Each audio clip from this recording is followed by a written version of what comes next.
one of the things that's really stood out to me with regard to that, with regard to closing the achievement gap, is the one thing that seems to make a difference across the board, across socioeconomic status, across race, across any factor that you can think of, is parent involvement. When you can involve families in students' education, students achieve more. Their grades go up, their attendance goes up, their test scores goes up, and that's really the great equalizer for all kids. Even more than any initiatives, even more than any professional development, the one thing that works always is when you can get families involved in education. So, to address your question, that's really what we're here to do, is to find a way to involve more families. This program is designed specifically to reach out to the families who aren't already involved. And that's who I think your question, was trying to, that's I think what your question was trying to get at. And that's really what we're doing. We're problem solving to reach out to the people who aren't the traditionally involved families. Okay, so back to my planned topic, which is to talk about the 6 types of involvement. So this Epstein model breaks down the types of involvement between school, family, and community. And those are really, you can think about those 3 things as kind of the triangle, the 3 legs. And so the 6 types of involvement are really the keys to help us understand the different ways that schools, families, and the community interact together for student learning.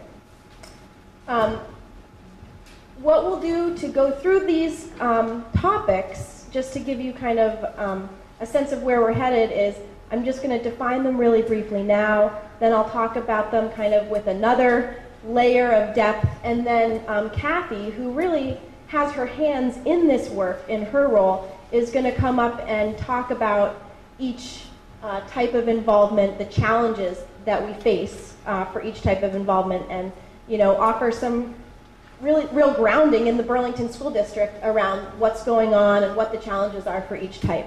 So most generally, the first type is parenting, and that's really has to do with information and activities that parents need to meet their needs, and that includes their most basic needs, things like housing and food. So it's ways that schools and community can partner to help families address that need, and it's also ways that schools can try to better understand their families.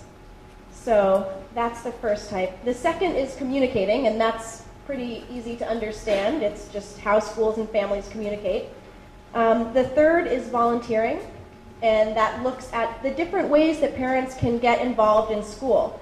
And we really are trying to broaden this definition from what you traditionally associate with volunteering in school to include any way that families can help the schools any way and anywhere.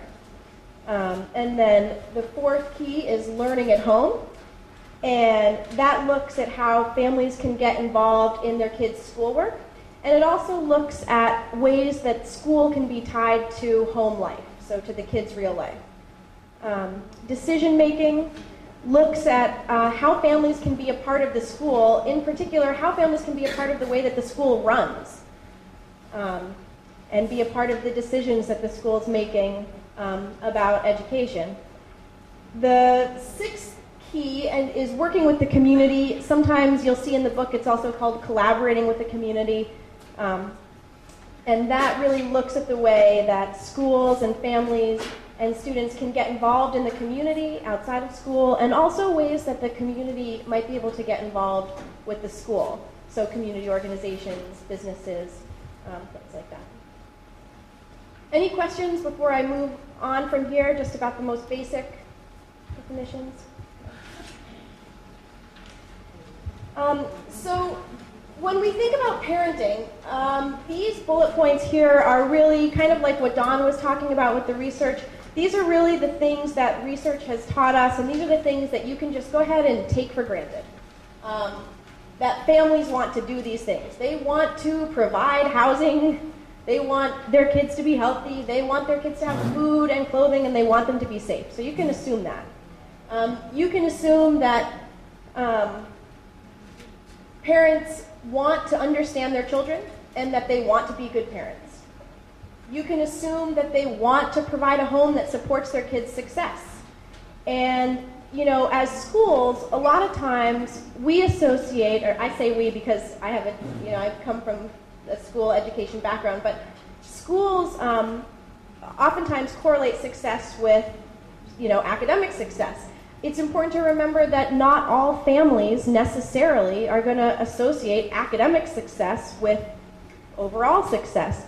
But if we, or if you, the school people, and you, the family people, can realize that you're both working towards the success of your kids, you know, that puts you on the same page, even if there are initially some kind of differences, some different assumptions about, you know, what success means or looks like.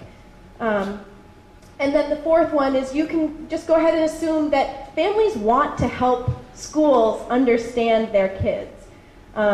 You know, it can be really hard for a parent, I think, to, you know, get feedback from schools about their kids where they believe that the school doesn't understand their child. You know, a lot of behavior issues have, you know, sources. They come from somewhere. And we know that families understand their kids better than anyone else. And families, parents, they just want their kids to be loved. They want their kids to be understood. Which reminds me of my student teaching with Brian Williams, actually, when we worked, I was a student teacher in his English classes, and we worked with some of the struggling students, and, you know, I was nervous about that. I had never taught before, and I didn't know how I was going to address that, and I was talking to Brian about my nerves, and he just said, you know, just love them. If you just love them, then that opens the door, and you'll be able to teach them. And, you know, he was right. So it's all about getting on the same page with families and teachers. And, you know, teachers, you do love your kids, and parents, you love your kids. So you share that. You have that in common. I'm getting a little verklempt. So 2, communicating. Basically, what you need to understand about communicating is that there are 2 types of communication. There's the type of communication that the school gives to home. Things like, you can see some things listed,